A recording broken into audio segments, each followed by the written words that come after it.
ene ne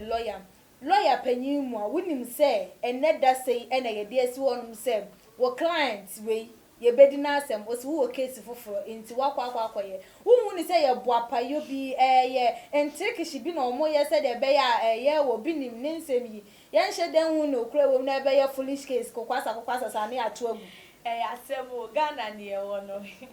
Ghana ne ewo me kwa meti ye me wa me se na obi a ya hye mu dade se u booki bibia ka ho se u booki case bia ka ho enso akobasa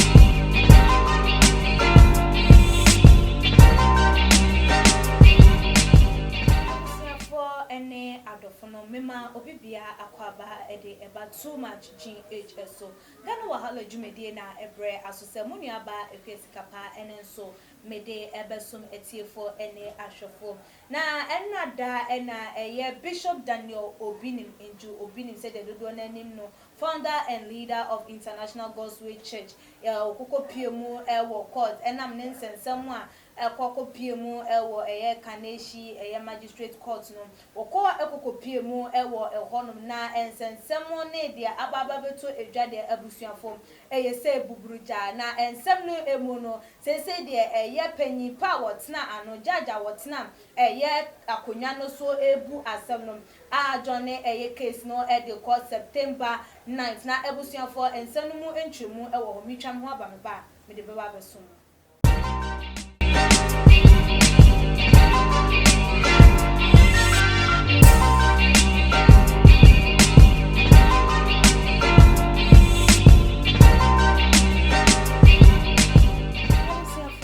so emamo akwaba ebiemu ye enkomodidi na ene yede ebe hihye eso no miss musical ene ne de meneno ebe twetwe enkomo ba masima wakwaba mini aba me je so bibia boko bibia ye boko ede rade ase oba masi ye Bishop Daniel Obinim ena wasaba be piemu ye o nsema saba beto abontin na sese ye ne Kesa ya sa etudi asheda e de akwakọ piemu ewo eye September 9th de na betimi akafa ho asemo michia etiefo ni ahwefo ni na mini aba obinim na edi emi asei yeah, Obinim. And Obinim. Oh, this year, dear, Uncle Yaman cry. In your man to toy ye. Obinim. This year they were dear me, and now share Angel Pa Gina Cots. Angel Moa. Na ye can once a bunny fan a bunny bim. Me magic court and koye na when it comes to adjournment normal ye normal our country biam say ye codins asema yetimi postponing ye wo cases ebi mu kra stay in the system wa document go for so many years, even 20 years, 10 years, 5 years ye it depending on issue based on. And I wouldn't say when it comes to court, no more pay real facts, evidence, and some of what me to an amobia. It me want to say, be a fact, evidence, be a document, be a say, certain man, as someone sipping, so munyamre, edema, as someone. Okay, na enra da chese ye nensan sem no eba ya okoda police for akachi ye man igbola owo fie ye case no mudi two share da call June 21st ebiem eba July 20th na enra da okoko piemu wo court ho no na wo mo ka ensem na ye lawyer anase obi a wo begina nimu ede amanu se ono ene ne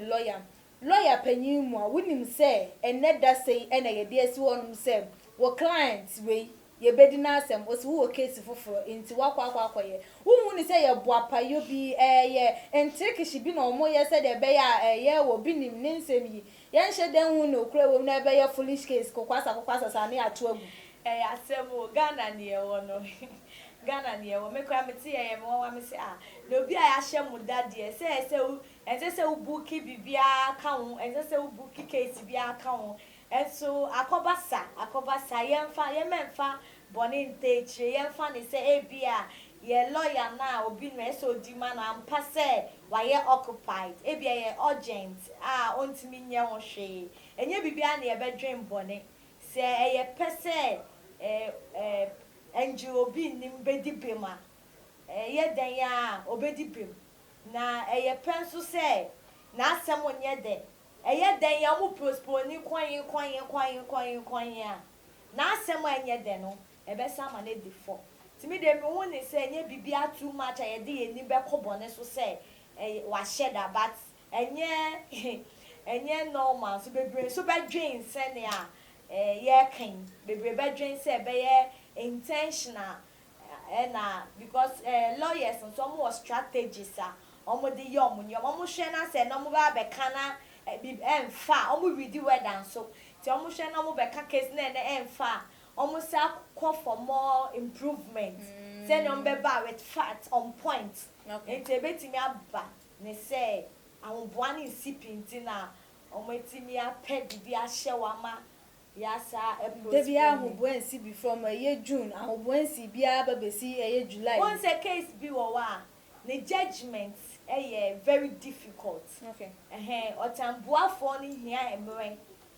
odi ben on be kan cho so hia mre na onu on be kan wo congregation ni mu say mi hia mre dia konsem ni mu enti omo wo de we omo ye omo ni obetimi aba say judge na ka so gina asem ni mu no indirectly enye bibia na ye de tudwa se watemase na akofa se okay na Ghana for bebre na nsususu se ye panyin a woda ye anase otitire ni judge na wodi asem no wasoso ye wo bi ni lawyer for no so enu nti na wo mo soso ehu ne se wo mbetimi aba be kan da bia ya ho boanso ye da bia se ma ye emre kakra ajoni case no enu nti na asa wa ye fo de amom wa ye mre de amom ebinum kra bozuzu se bia wa gisika bi nti na wo no soso no wo mo kan no soso agi atumu nti ono soso judge na asem no so de na betimi aka fa ho mini abasikapa oh ni amedwin found say ntisa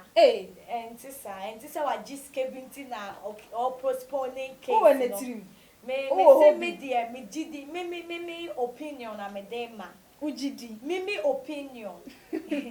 obisi opinion is different but mimi opinion no who na say mimi opinion they say enye say bia wa sheda na wa mo kwan o ma fa ne fo nipa wade ne ye no nipa wade so de ye mfa wo ne bone a wa ye nipa wo mobo nipa edumre bi a wo na wo ye nipa na wo sit nim na wo judge obi no mfa wo ne bone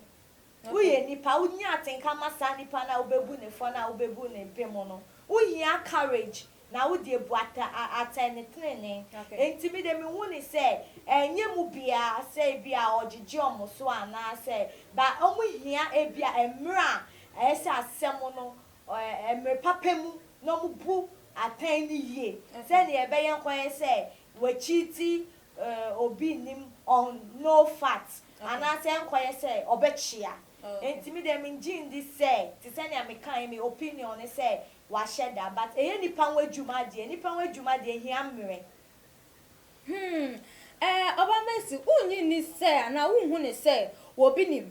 na wonim de ebe koso enu nti na okono wan fili eni ayi bia sesa ne nsore madi na chie abra onim se covid yi mu ewo hon ma social distance na ekoso na so awon nsore ma susu di wachi se ono wo mo ekoko unhu ne say oye well prepared ubekompra na ono akwampo na sheda ka che lawyer ne say ka kire wo mo se wo bibi dwumadie foforo bi ye se de asem ne be se tu asheda me mpese be se obi ni mo no yan kasa ye bu no aten ansa na obi obu aten ni krefo no ebu na aten okay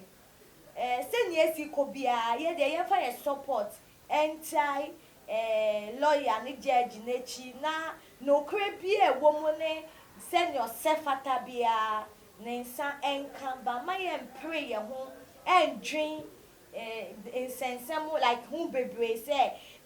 the church members of the omuko me sure say o se so mo na di omu di nechi ba obi wo wa akoye ne papa akoye ne volunteer yes ne angel yi onu na odi ne pe ene odoso koja no enti e won it me fan share angel obi ni mu say onu na waseso mo edi na because wo kra me nye sure say e be che wo ma me ana wo ma me kokwa wo ne bi kokota wo betine fie na be kire no do won say me bi mu say angel obi nim eba out ebe ka say me okwa wo kire mu no na dofo ni bi atete adeda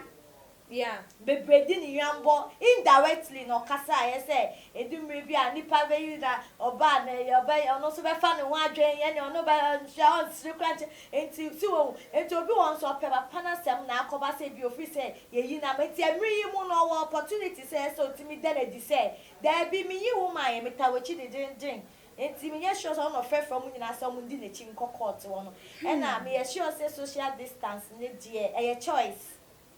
Even though they say a choice, I say, or mine as shiny dear, ye do so, but Ghana ha, a choice, yen this ye refill, Ghana refill ye mubi, I refill ye mo pound, yen law abiding, like yen kaipo. Yen kaipo say social distance be o baby. It is our social distance won ceremony measures ye dey to dwa wo emre mu odin mu. E say you so bon de rosa sanitizing your hands, wash your hands with running water and all those measures. E say you bon de rosa na e kan man phone ni na because Ghana ho kire wa ha. Enti obi wa ho kire nti ayo onu san yo ma no ndwen won so ya ni obedi ni obe hustle a obenya di wo mu na no na odwen ho. Enti ema sa measures ni tosin enti me sure say no crowd dey embo unde road before as social distance ni dey be tina Ghana mo okay ye dey ensem no eba na we ye no wo hwe eye obinim esu ni ban a woda na die say wo bi adi usika nipa no hu ni say wo hye ne bo na usika ba bedi ne ho na say wo bo hye wo hye no huntimi ni so de na mi di sika na won so fa emra de hye ne nsa kokoye police document for forgery yi de bae no na ne kwan so a eno no obi nim enye ne kwan so obi nim de enti obeye sa because obi di sika na enye mbra kwa so a fa mbredi no obi ahye obo na ne sika be de account ni wan ka se minia na for what reason na usika betimi akogo obi account ma enye na wodi kogu mu illegal. You sure say on any was anshishaya no say so pay the price be and I want pay that price no because me dream say how say we do sika be go obi account mo no ni pan say also but then no ya ma wa also better card ya ma no now also better card ma no so on to ye won to me say because obi din sika we kra be hyew say ubegusa ni pan say bia sika no me fa me sanka ye media ananya media ana say bibi sa otumi so ta di sika gum but na mbo hye na wa hye na kwa no so afa ne ho adwen na with sika pap me nka say sika bone but sika ka yetimi di kombre mu a ha adwen a ka me ye sure so nipa na so reporting ma police na police ni di send them brasity and say so no dem bra ne hye ne nsa no wan say obi edi usika wie na so tua wo ka say won obi edi into one line list 2,000 because when me figure out and see for what reason onipa na this kind of account when you that nerves and now when you that opportunity edi obi ni musika kesi say so what in America that means bibi won and I didn't na when timi amfa asem we because odim bra sem bra din edi obi a we di obi sika so ya na illegal but ya na illegally no okọ ahead no nipa no odan ne ka e won na for what reason I wo be sa forge ni o ma no so say bibi nye clear e wo asem yi mu na enyo ma nye clear nti otimi fa embra kwan so hu hwehwe mu asem we ko be hwehwe mu a ubon se be ko echiri enu ti na denti a me share that fa ho say wo hu say en share dan famra kwanso ni say na lawyer for wo mo petu so mo wa adwuma di na da bia ye adjoni case enu ti na mpese mi hu say wo hu ne say eye boapaye bo mpese wo mo ye kataso mu aso bi say de ensem no betimi ate ada ye nti esire ensem bia bi denti a me ma fa ma adwan ko say enye no kwa ne obi nim case o mu di charges bebre na omode abon enti me ye sure say sa charges we ya me ni ama bo akuya ama boss yin ti na ma omo postpone adie no but say ni nkosi bia ni America ni say judgment or self-fata no Ghana yentwe yenimu say ye de be man fefefe For final words etu dwane fancy. Me final words ni so bibi a wo hwe me ye transparent asemba wa kofa asem mpani pa yen na ye pa asem se wo bedi nokre ye papa no masofo no ye bedi nokre wo nyame mu ama yen ayen ho am ye sure say in social bi we mu nyina entoto yen because adie bi a wo be ye bia ye den ya aketua ne de bebo we ya hey ya brabo ene kwatutwi we nyina edeba ye be hwe ya brabo yie ne ya bo no se ne sefata me gidi se sa oha we nyina ye be escape Sa oha we nyina ye be escape Miss Messica meda wano ase ebusuafo aha ene di edwumadie no esi subscribe to your channel no se wonye ya share for ebusuafo like your videos and so na ebiem follow yen ewo ye IG page @tumagh_ me adoma no se de nya upload video bi awon so etimi enya notification na se de ensem no elko so ye de aso eto form de beba bia ye de beba ababe somo me amedi edwumadie ho chia me midin ene epia sika pa me ne Miss Messica ene twetwen enkomoda sene ye besane hia your prophet kum chacha on say me catch was say bomoden na hwe too much gh on say me kan ye nye ne bone pa ne kase ye pe wo wiase ya asondin ti na adam wo hu nyame ye no nyam no wo hu ne ma bi a wo hwehwehwehwe e wo other place ne ade kat won na bomoden na be hwe too much gh be hwe ne subscribe bomoden o be hwe pe na wa ye subscribe o subscribe na subscribe na o subscribe a na wo benya ne ma pe a wo pe ne ma papa a wo